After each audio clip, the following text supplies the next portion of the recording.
At EKG cases today as part of a competency review in EKG and arrhythmia interpretation. This is part one. We've got 3 parts planned for you. We're going to be looking today at an overview of looking at EKG cases, how it fits in with the anatomy, and just some general overview concepts.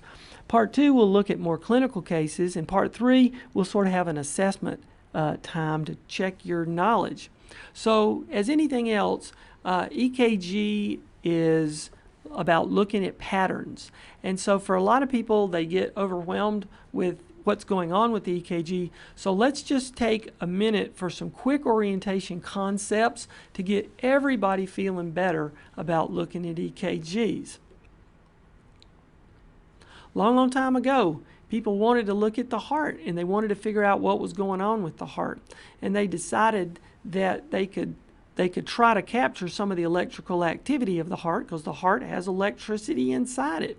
So what they did is they put a lead down here. They called it lead 2. They just called it there by convention. And so as the way the leads went, whenever the depolarization occurred close to in the direction of lead 2, the vector, the depolarization, would be positive. So in other words, our QRS that we see on our EKG paper is positive if the vector of depolarization is coming towards that particular lead. So if it's positive in lead 2, we know it's coming straight down this main vector of depolarization. And again, lead 2 has its claim to fame because it looks directly down the axis of depolarization, beginning from the SA node classically to the AV node and down through the bundle of His, the Purkinje fibers, as the ventricles depolarize.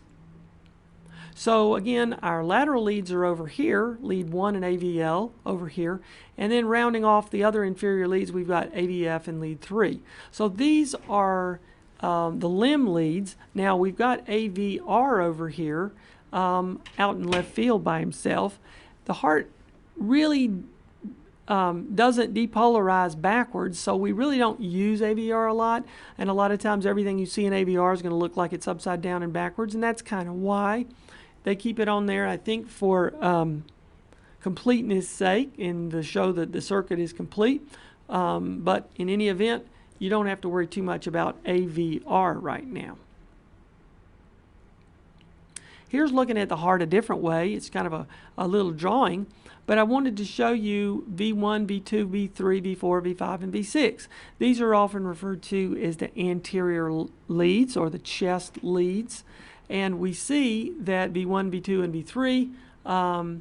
V3 look mainly at the right ventricle. They see a little bit of the septum. And these other leads, V4, 5, and 6 especially, begin to circle around and look around the wall of the left ventricle. Another way to look at all this, and I've used over the years, is to sort of look at your hands. So if you want to, where you're sitting, go ahead and make 2 fists. Put your left fist on top of your right fist, and you can count your knuckles. And those knuckles that you count kind of correspond to the anterior leads of your chest. V1, V2, V3 are kind of like my, on my left hand, my first 3 knuckles over there. And they get a good look at the right side of the heart. That's the part of my hand that's the weakest. That's where the right ventricle is. It's the weakest.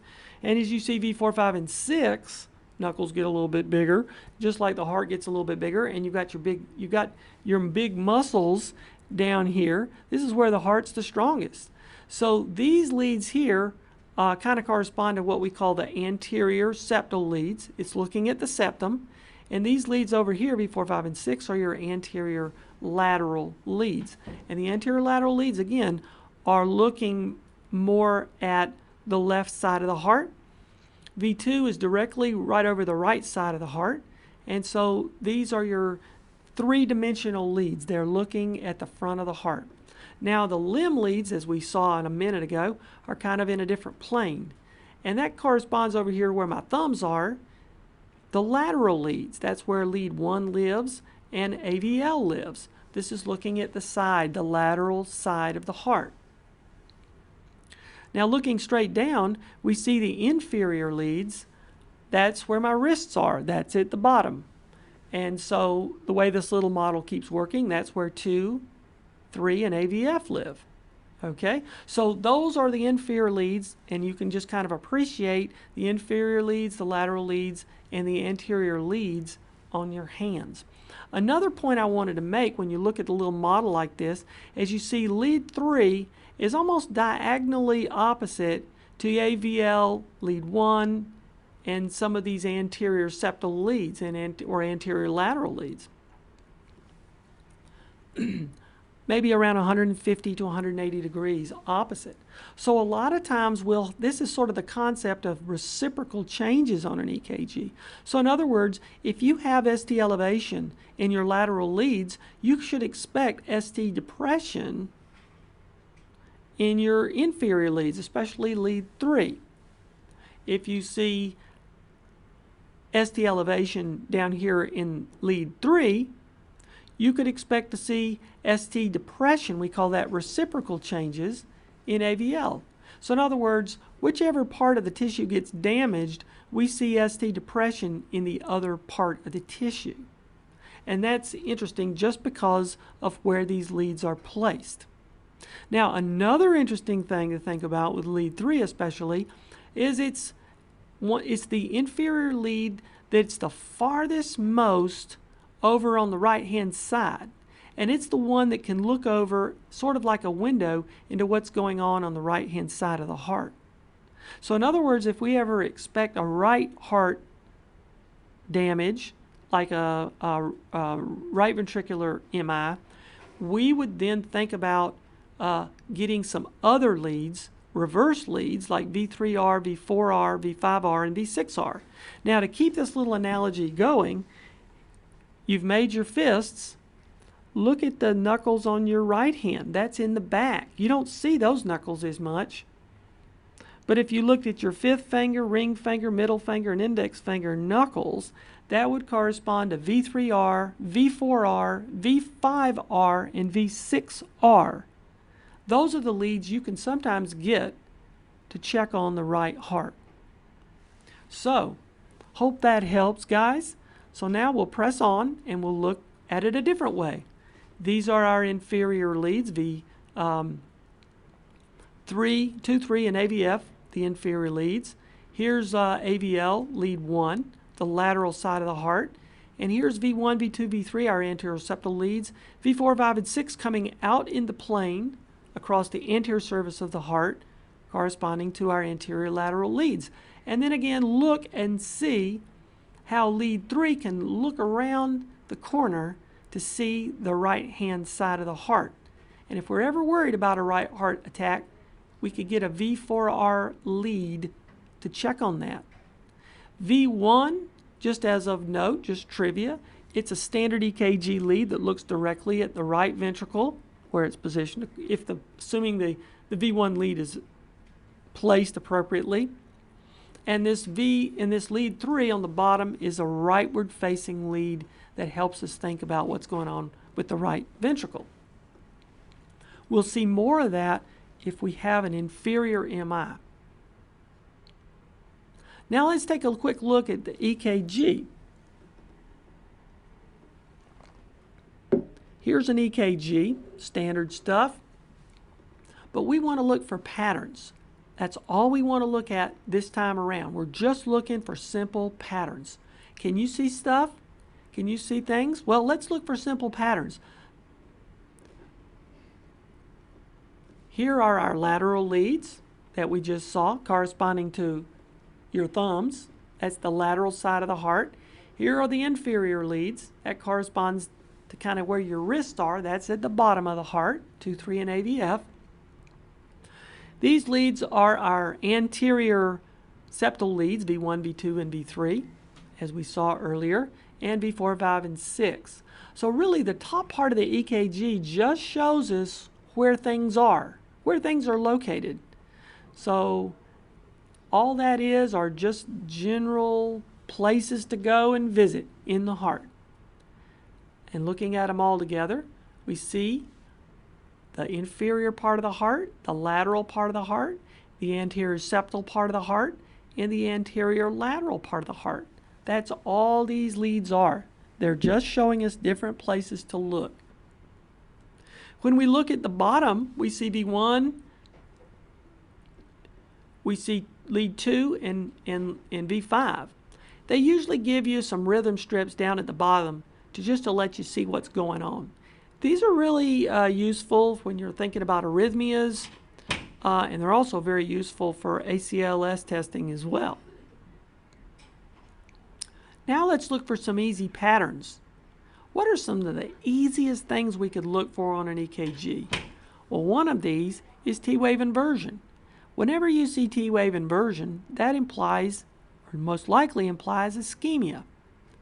So if I was looking for T-wave inversion here in lead 3, I would think maybe there's ischemia going on.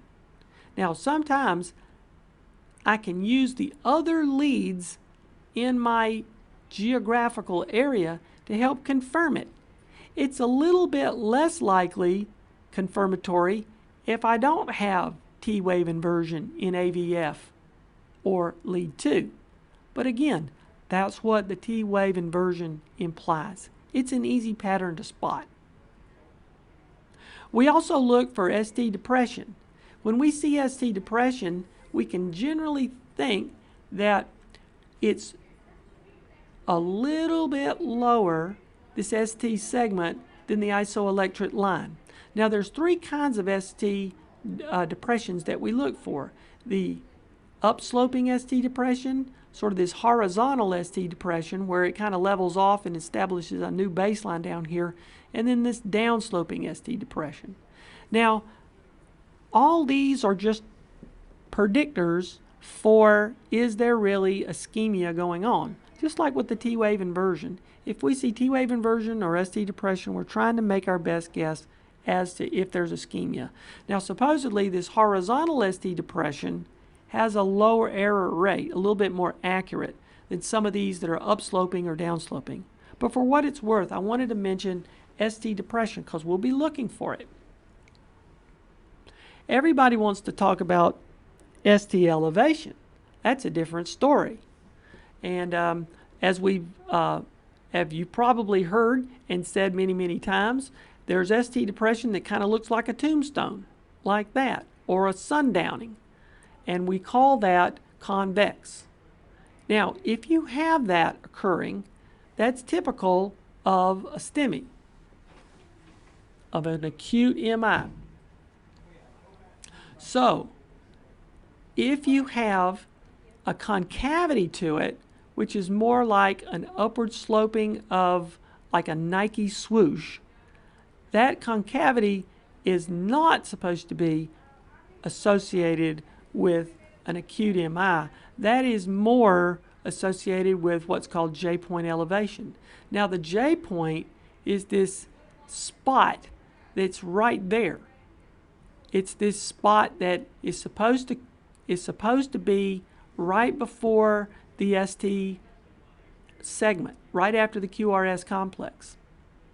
So a lot of times people will say, oh, is that an MI? But if we see this concavity here to this ST elevation, we just would consider that a J-point elevation. There's the J-point right there.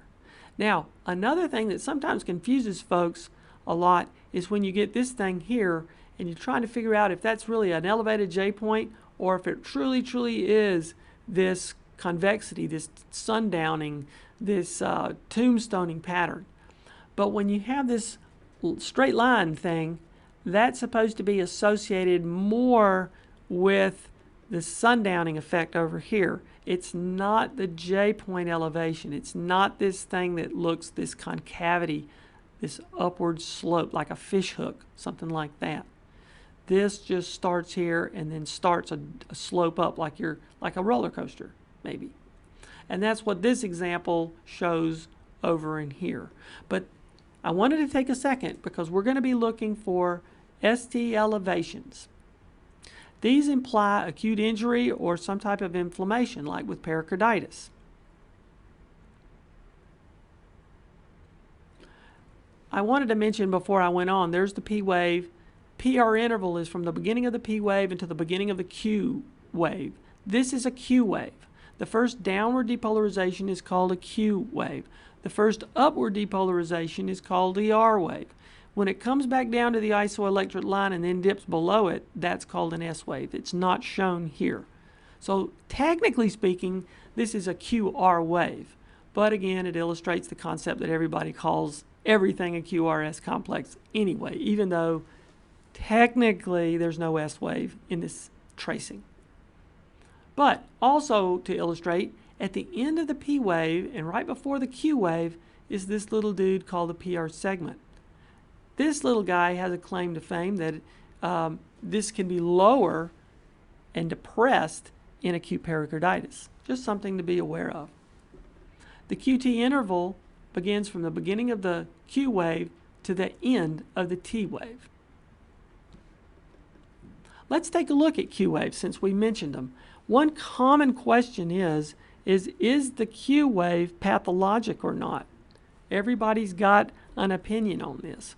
Well, the rules are that technically speaking, if the height, and we're going to say height meaning the depth here, of the Q wave starting from the isoelectric line to its lowest point, this distance, if that is greater than a third of the distance of the height of the QRS complex, meaning the R wave, okay, if that's greater than a third of that distance, then that is pathologic. It's too deep. And if the width of this little Q wave is greater than one little box on the EKG tracing, which is 0.04 seconds, then that is that Q has occurred too slow, because this EKG tracing is timed. These boxes are timed. This little box is 0.04 seconds. This big box is 0.2 seconds, because you have 5 of them. 5 times 0.4 is 0.2. Okay, so that's how you figure out what a pathological Q wave looks like. And again, putting all that together, P wave, PR interval, Q, there's the QRS. See, there's the Q starting. It stops right there. Then that is the beginning of the R wave. It goes all the way up to the tippy top, comes back down, then boom, stops. Then right there, the S wave begins, goes right there. And then when the S wave comes to a close, then we call that the J point. That's the end of the QRS pattern. And then we begin this thing, which is the ST segment, which is the S to the beginning of the T. That's called the ST segment. That's what gets elevated when we think about ST elevation. And then we begin the T wave, which is the ventricular deep repolarization time. And then we get this end of the T wave to the beginning of the next P wave, which is this dude here, and that's called the TP interval.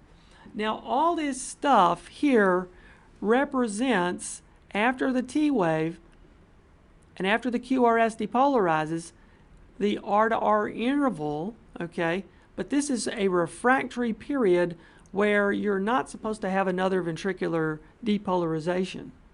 This is sort of like protected area in here, in this ST interval area, and that's where we can have an R on T phenomenon, when you can have an R wave on top of this T wave. And that's not good.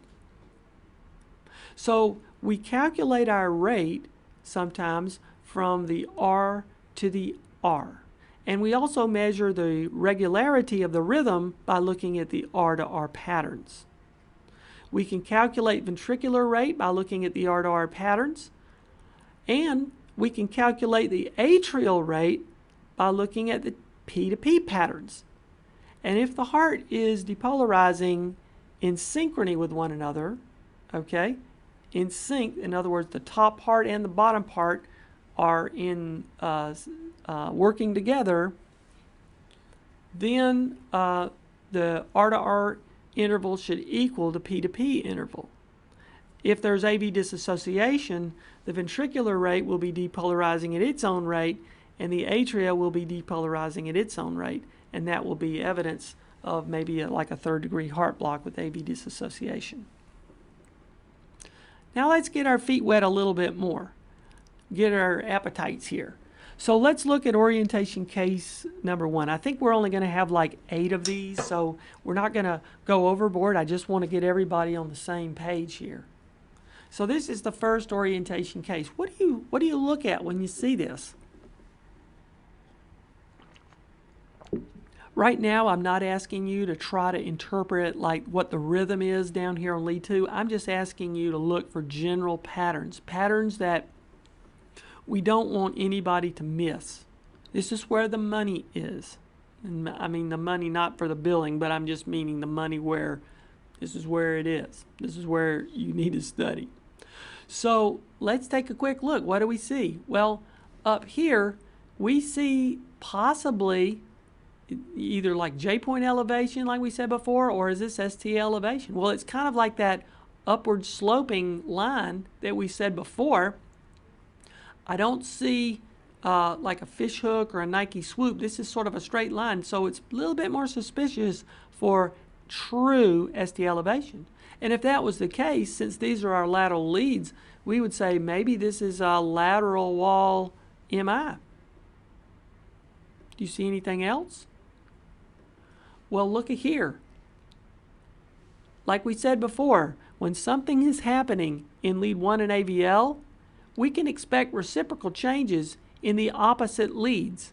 Look, we see ST depression in lead 3, in lead 2, and also in AVF.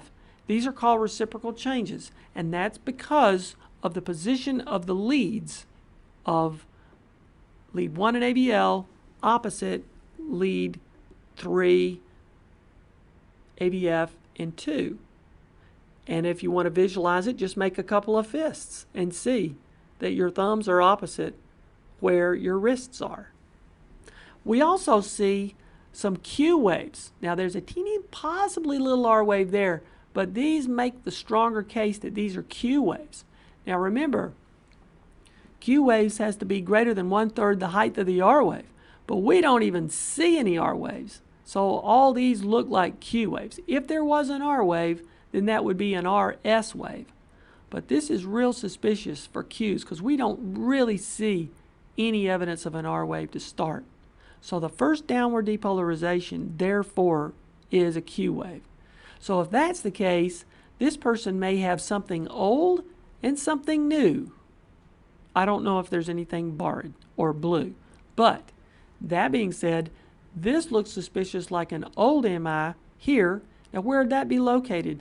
This is the anterior septal leads here in V2 and V3, and quite possibly in V4, just beginning to come around the horn to the anterior lateral side of the heart. And that's what we find. ST elevation in lead 1 AVL, and then reciprocal changes in lead 3 and AVF. Okay, let's go to our next case. Oh, before that, I just wanted to show you again. So these lateral leads here are really opposite what's going down with the inferior leads, and that's why we're getting the reciprocal changes in 2, 3, and AVF. Let's look at orientation case number 2. What do you guys see?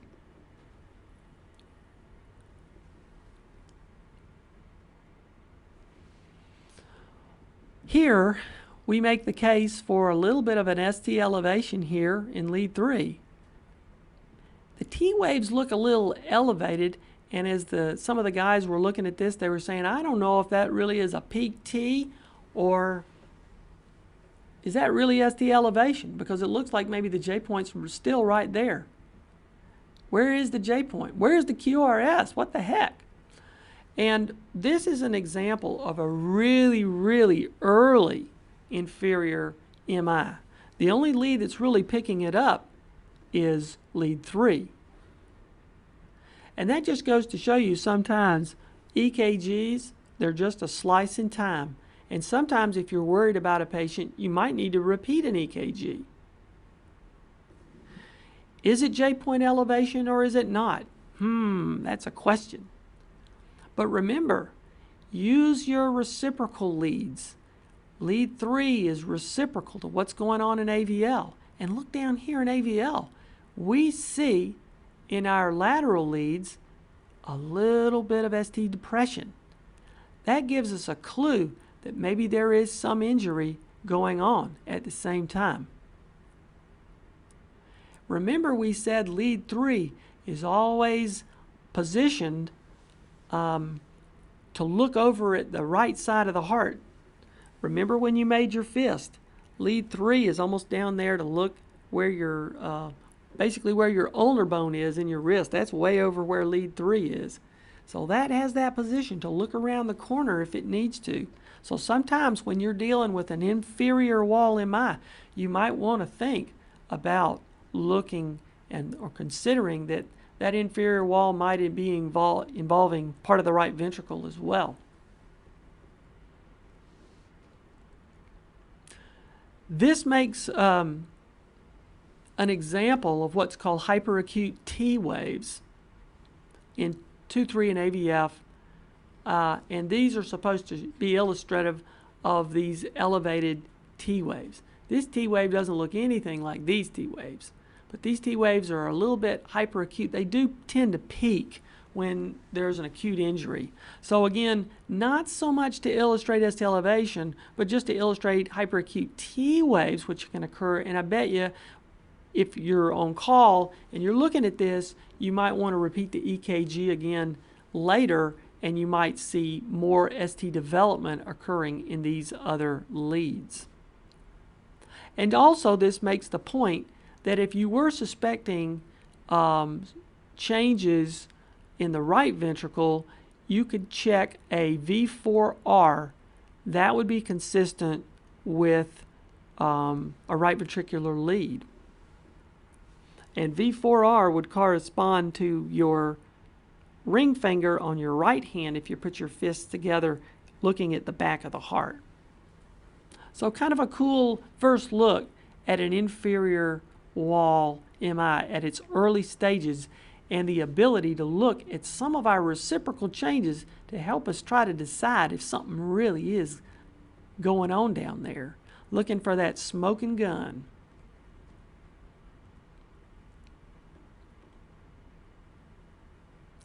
What do you think about this, guys? Well, when we all went over it, I mean, everybody was pointing to this like, oh, something's up there, and we felt pretty good about it. So what we ended up doing is saying, this looks like inferior damage. There's our ST segment elevation.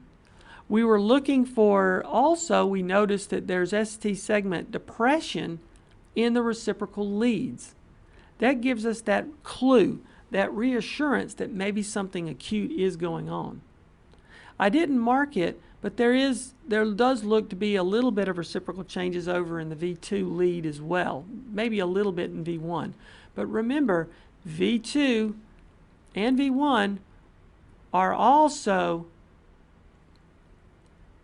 somewhat opposite in nature from the inferior leads. So these reciprocal changes you can see extend out to the anterior septal leads as well. So this is an example, again, of an inferior MI with reciprocal leads in 1 in AVL. Let's look at orientation case 4. What do you think when you look at this?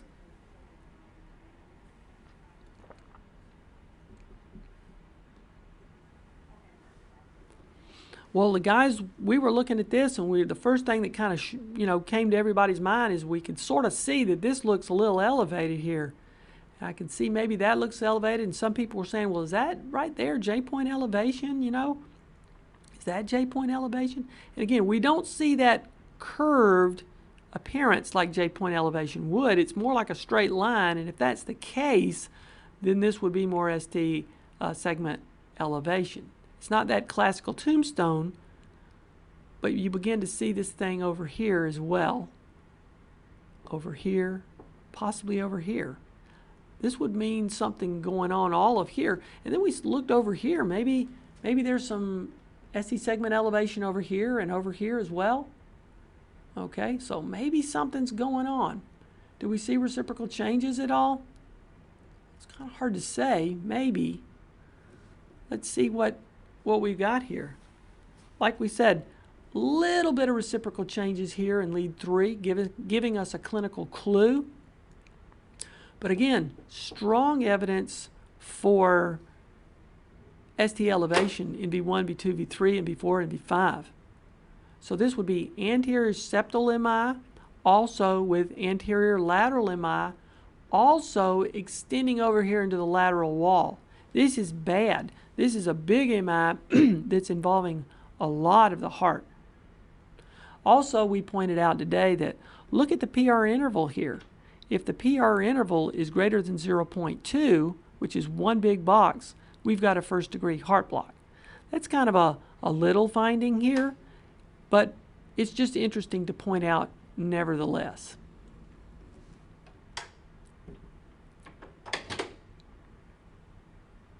And again, we did see a little bit of reciprocal changes here like we said before. Again, anterior septal MI. Orientation case 5. What do you think when you see this one?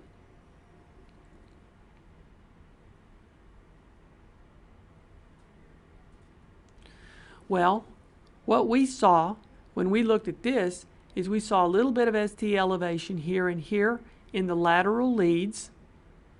We saw what we thought might be a little ST elevation here in V2 and V3, V4, V5, and V6.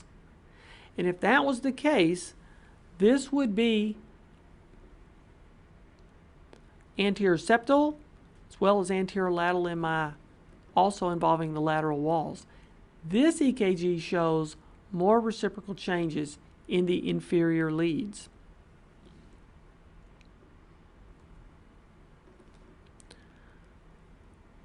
So if you feel like you're able to look at these, you're doing really good. So let's take a look at another one. How about orientation case 6? What do you see? Well, when the guys were going through, most people said, well, this is elevated. Again, looks like it's either J-point elevation or could this be problematic for us? So we see something up here, a little elevation in V1, V2, V3. We see something here in V4. Excuse me, guys.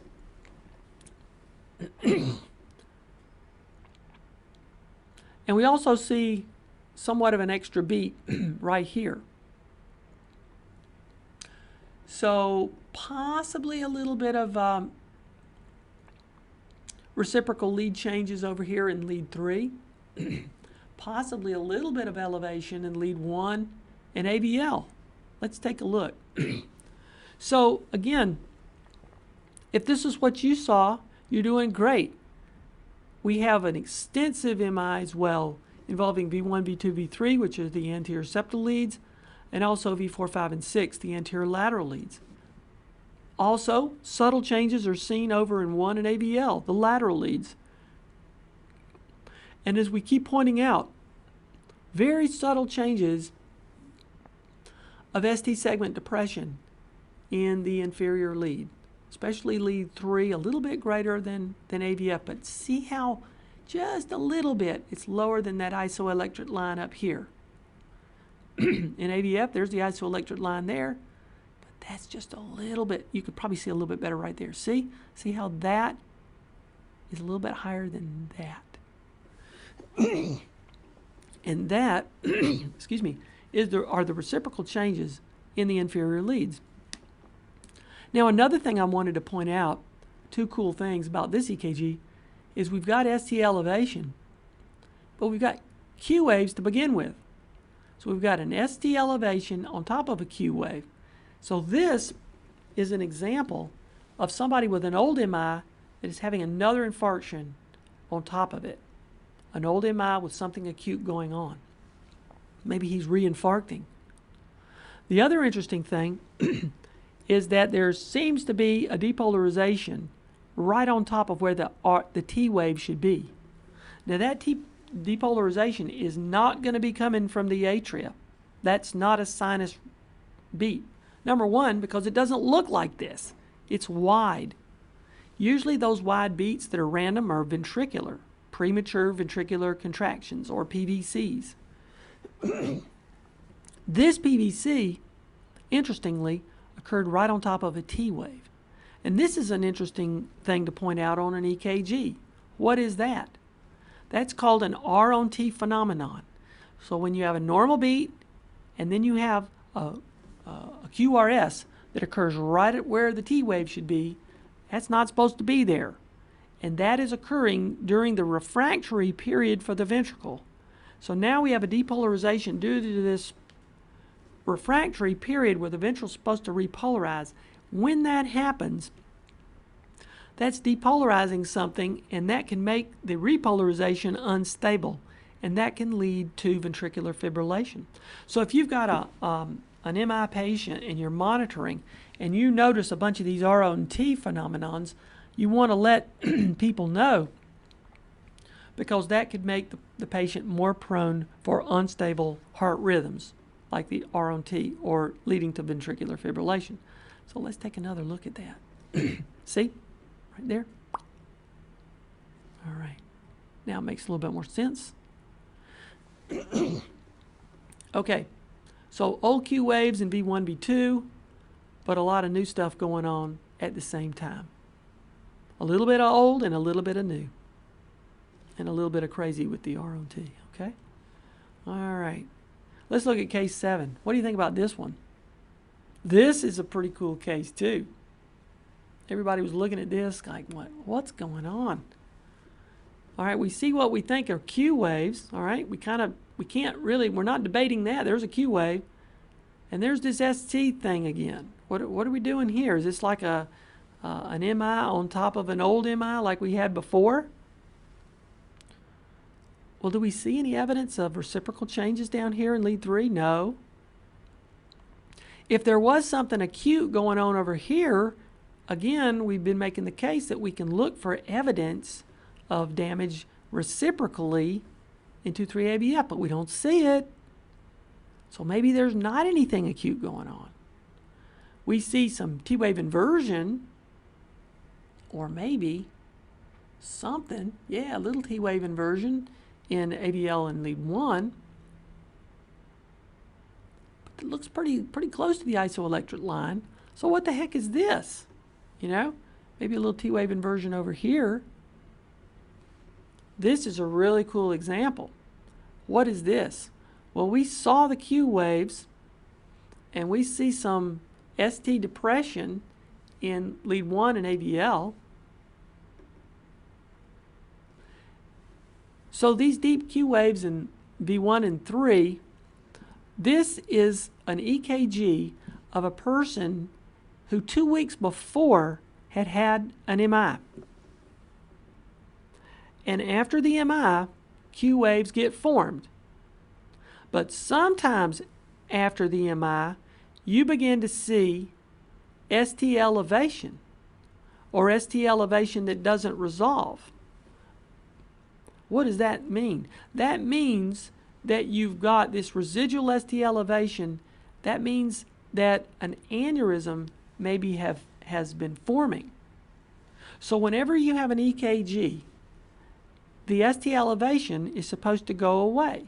That's what this EKG is illustrating. Before we had Q waves with an acute ST. This one we have Q waves with a residual ST elevation. And that means we don't see any evidence of anything acute going down here in the reciprocal leads. And then we should have an index of suspicion that maybe there's a ventricular aneurysm. And this is to illustrate, after the MI, we want to be looking for things like that. And if we start seeing residual ST changes along with the Q, there may be an aneurysm forming in the left heart, and we should get an echocardiogram to try to document that. It's usually seen about 2 weeks after the acute MI. So that's pretty cool. Let's take another look at it. to appreciate the Q waves from the old MI, but the ST elevation from the aneurysm that was forming after the MI due to the weakness in the myocardium and produced this residual pattern of ST elevation. That person needs to be on some anticoagulation or they're going to get themselves a clot. All right, let's take a look at orientation case number 8. This will be our last case of this go-round. What do you see when you look at this one?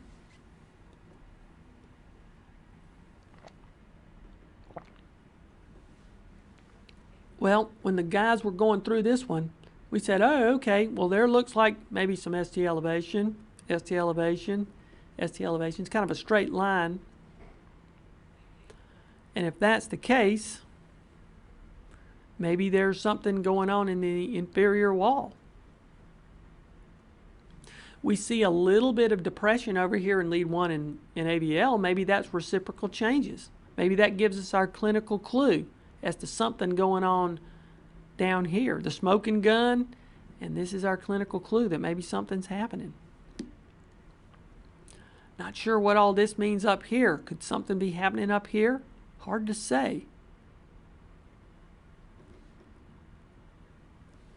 But it looks like we've got inferior damage here and possibly a little something going on in V1, V2, which is the anterior septal leads. Maybe something early in the anterior septal leads.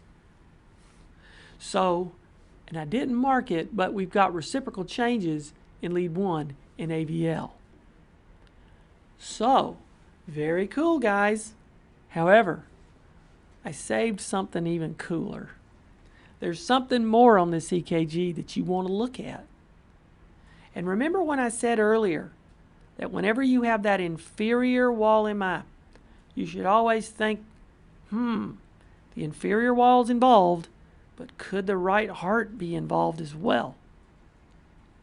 One of the clues is whether, well, of course we said lead 3 is down here at the very corner on our EKG tracing, and that's like the very corner. If you hold your fists up together, that's like where your ulnar bone is. That's sort of at the very bottom, all the way over it can be, and it looks around the corner at the right heart. And if you have an elevated ST segment that's higher in lead 3 than lead 2, or even AVF for that matter, if lead 3 is the highest one, then maybe something's going on around the corner. And this is an example of not only an inferior wall MI, but this is an inferior wall MI that is involving the right heart. So just like we said before, about 40% of all inferior MIs involve the right ventricle. It can complicate.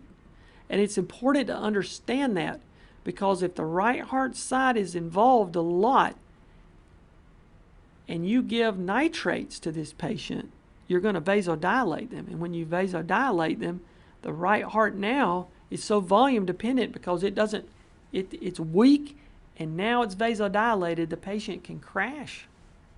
So whenever you have an inferior MI, I think it's kind of cool to look at lead 3. Lead 3 might be your might be something that prompts you.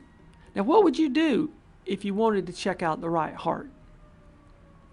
You slap on yourself one of those reverse leads, a V4R.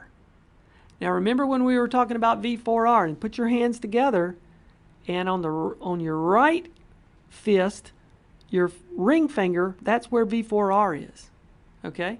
But you're putting it on the anterior chest. So you could ask for a V4R lead. And if you do, you're going to be looking on the back, but I think it's nicer to appreciate it when you make your fist because you're seeing the back of the heart. But when they did that, there it is.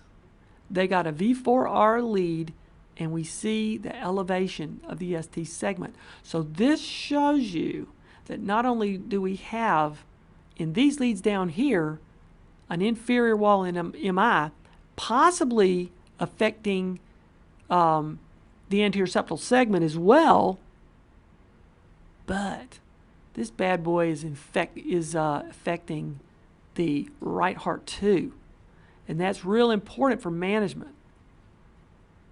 So, subtle, easily missed, but something to think about when you guys are dealing with inferior wall MIs. And maybe for your inpatient team or things like that, if you're having an inferior MI, maybe ask for a B4R lead just to get in the habit of checking that out too. So it comes into play whenever you have ST elevation in lead 3 that seems to be the highest.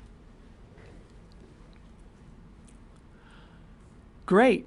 So I hope this was helpful to you, and we'll be stopping here for our EKG competency part 1, and next time we'll go over clinical cases.